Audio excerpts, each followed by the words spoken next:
महानगरपालिकेची प्रशासकीय इमारत। कल्याण डोंबिवली महानगरपालिका ही महाराष्ट्रातील उत्कृष्ट काम करणाऱ्या अग्रगण्य महानगरपालिकांपैकी एक।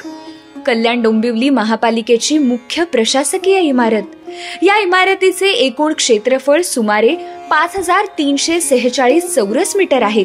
या इमारतीमध्ये माननीय आयुक्त, अतिरिक्त आयुक्त, शहर अभियंता यांची दालने असून महापालिकेचे विविध प्रशासकीय विभाग येथे कार्यरत आहेत।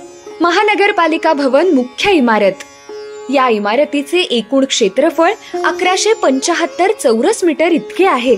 या इमारतीमध्ये माननीय महापौर, माननीय उपमहापौर, माननीय सभापती स्थायी समिती, विरोधी पक्षनेता, गटनेते, सचिव, उपसचिव यांच्यासाठी स्वतंत्र दालन व्यवस्था आहे। सर्वसाधारण सभेसाठी 4थ्या व 5व्या मजल्यावर स्वातंत्र्यवीर विनायक दामोदर सावरकर सभागृह आहे। प्रभाग कार्यालय, प्रभाग क्षेत्र 1A, प्रभाग क्षेत्र 2B, प्रभाग क्षेत्र 3K, प्रभाग क्षेत्र 4J, प्रभाग क्षेत्र 5D, प्रभाग क्षेत्र 6F, प्रभाग क्षेत्र 7H, प्रभाग क्षेत्र 8G, प्रभाग क्षेत्र 9I, प्रभाग क्षेत्र 10E।